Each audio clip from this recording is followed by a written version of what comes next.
All right, let's continue with Danger Girl. Hell yeah. About a month ago, I did the first issue, and I didn't revisit what I said in it, but if I remember correctly, I think what I was saying is I think it's a kind of a perfect comic book.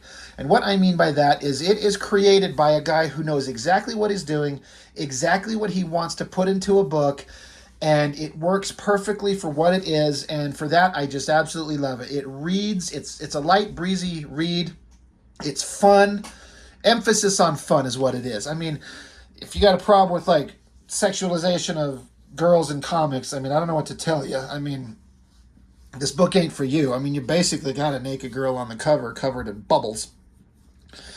But the sexuality aside, if the art is really good and there's a good intent behind the rest of it and action, adventure, and fun, then throw in the sexuality. Like, why not? Let's make it all fun.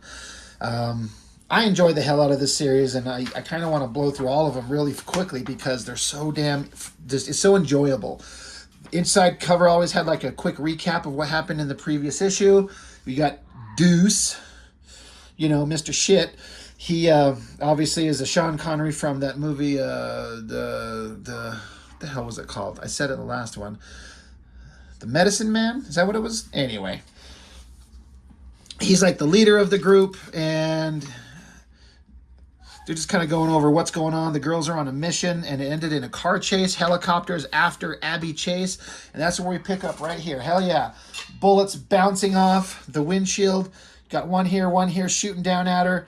And they're like even I like the dialogue here. Like the pilot's telling the gunman, he's like, "May I suggest the tires, Ace?" He's like, "I'm trying. The whole damn thing's bulletproof." That's kind of a fun little add in there. And so the pilot said, "Well, may I suggest shooting the girl, like shooting the girl?" So she floors it and runs, accelerates out of the way of the bullets. And there's a really interesting action scene here that works in comics, and I guess filmed right in a movie it would kind of work. It doesn't make any sense in a real world context, but I mean, who cares? You got two helicopters. One of them is closer. So she gets close, she hits the nitro booster. I guess they're right at a curve or something like that because she hits the boost, rockets off the ground, coming at the helicopter. Then she ejects out of the car. Get the whole damn thing in here. I have a hard time getting this camera just the right angle to see everything. Anyway, she ejects out of the car as it's flying up, slams into the helicopter, and explodes. And as she's continuing her forward momentum upwards towards the other helicopter, she just grabs onto the landing rails on it, and then her chair falls to the ground. So she's taken out one helicopter and hung onto the second one.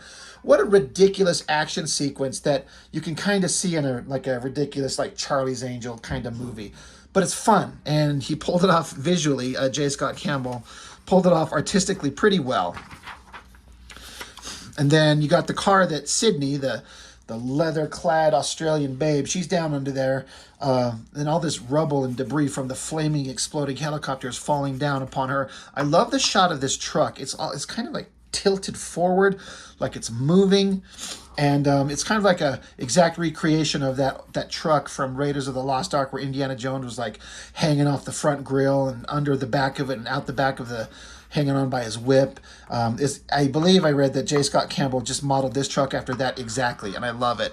So she sees all this debris raining down, and she's like, "Abby," and then suddenly that exploded helicopter just slams down in front of her. So she has to like maneuver out of its way really quickly. And so Abby's up here going, "Shit, sorry." Fun little action adventure scene, and a lot kind of shown in one page. I see how much storytelling is being told on one page, and if I had to do this scene, I feel like I'd spread it out over 2 or 3 pages because I'm not as good a concise storyteller as J. Scott Campbell. It works so well. Anyway, she's up on the helicopter grabbing at the gun from the dude that was there, and he's kind of got the better angle, not the better angle to see up her skirt, but he takes the gun and just pulls it out of her hands and cracks her on the jaw, sends her falling. So helicopter in the air, she's falling down, but of course she lands on the top of the truck in her little underwear, showing everybody. So she lands, safe landing. She made it, great. And the gunman's like, "I got her now." But she looks down there, she's flipping him off. But he looks closer, and on her finger is one of the grenade pins. And when I saw that, you go back and look over here, her hand is reaching right near a grenade. In this panel, you see her hand right there. I'm trying to get to focus. There's a little pin on her finger, and then it's right there. She visually told it. You didn't see it until you get here, and then you come back and you catch it, and you're like, oh, well done. So she's flipping him the bird. He realized there's a grenade on him. And of course, he's yelling, Mama, boom, explodes. More debris rains down. They have to bring the truck to a screeching halt. And I love this shot. This truck is on fire. Every one of its tires are flat. It's riddled with bullets. She's like, well, this truck isn't going anywhere. But it's just funny how it's just this flaming, hulking wreck now. And some French dude shows up, bonjour, mademoiselle, bonjour. And he's speaking in French, but he's like, hey, I see hot girls on the side of the road, and Jacques is going to offer help. Go for a ride. Run a train. So they jump in the car, and great, drive us to this place. So, Captain Shit, he's like, all right, my hot babes are doing good. Let's get on with the mission. They're like, thanks, deuce. Dropping a deuce.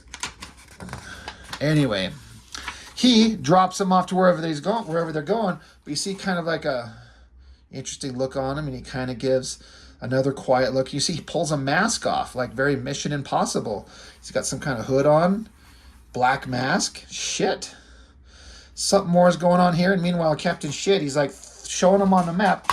Switzerland is where they're going next. Like, all right, they're tracking down bad guys. It's like I was saying, it's Charlie's Angels, it's James Bond, it's G.I. Joe, it's Indiana Jones, directed by Steven Spielberg.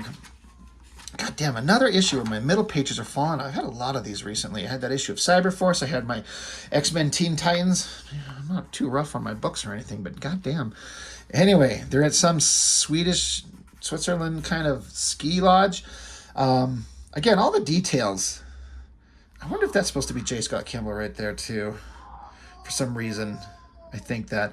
But all the details, the wooden logs, the fireplace, the girls in like ski gear, it looks really good. They're having little chit chats, and I'm like, oh, he's here. Who's here? Well, they've got, they're saying that they're meeting somebody. There's an ally, a guy that they're there to meet that's important. And so Abby's asking, well, who is he? She said, well, don't get me wrong, he's a great ally, but his personality leaves a lot to be deserved. His name is Johnny Barracuda is what it is. He thinks he's dashing, handsome, a girl magnet or something. And they're like, really? And then suddenly every girl in the room races to the door because who is here? Busting in the door on his skis. He smiles, a little glint on his teeth, and it's Johnny Barracuda. Badass super spy. I mean, I think he's supposed to be like the kind of stereotypical James Bond super spy. He looks like Sterling Archer. I wonder if he's wearing his tactical turtleneck, the tactile neck. You could see that very clearly. But he's obviously got a very smug kind of look, just like Sydney was explaining.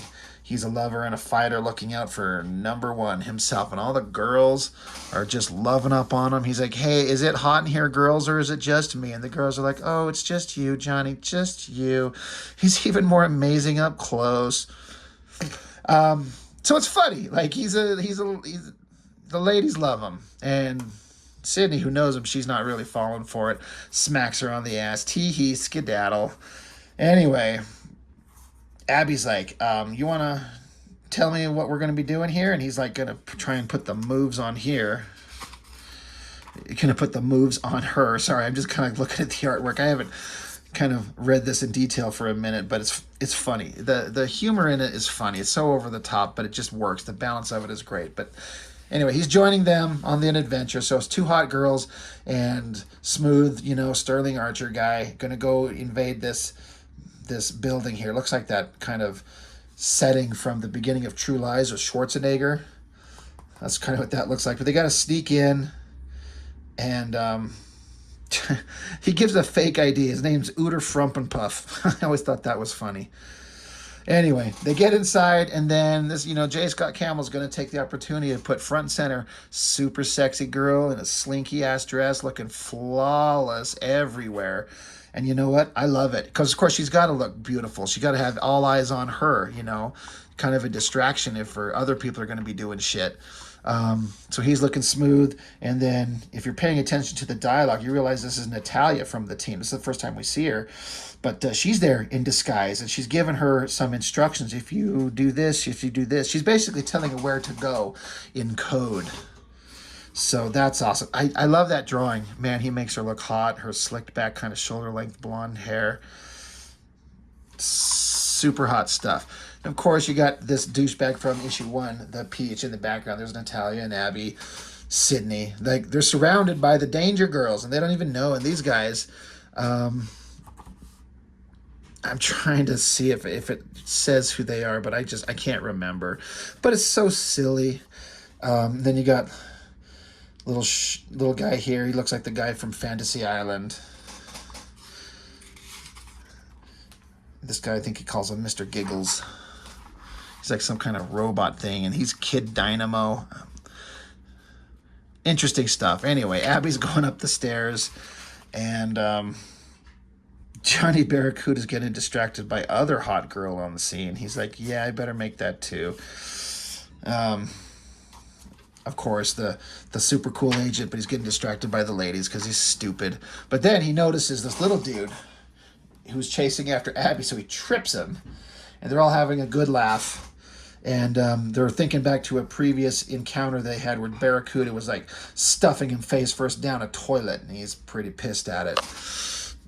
Anyway, Abby's upstairs, and he's like, are you lost? I was sent up here to be a prize for the Peach, you know.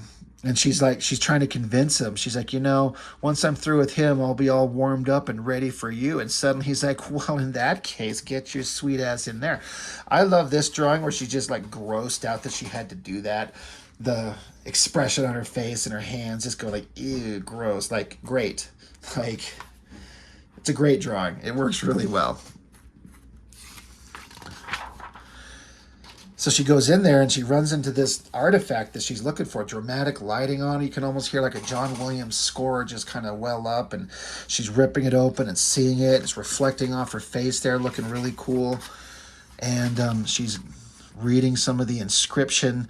But then she gets a communication, Danger Stud to Danger Babe, over. She's like, not now, Johnny. She's like, well, the Peach, he's on his way up there. So you better duck, hide, do something because he's coming. Make a quick exit. She's like, I can't leave without the shield. She needs it.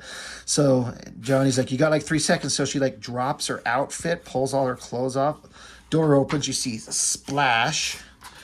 And Mr. Scuzzy Peach there, he comes in and she's like, she got to play this role. She's like, after, I thought you'd never show up. Good things come to those who wait. So we're right back to the cover. I like this little bucket of, chilled wine there. So she has to do something to cover her, maintain her cover. So she's got to play up her sexuality, and why not? We're all here for it. This is a Danger Girl comic by J. Scott Campbell. So I was going to say not too complicated, and I guess that's true, but I don't mean that in a bad way. It's, like I said before, it's being exactly what it was meant to be.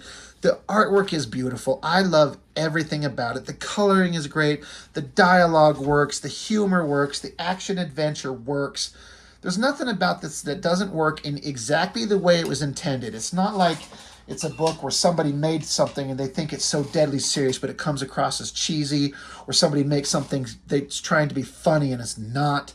I think this book knows what it wants to be, and it's being exactly what it is, and it works.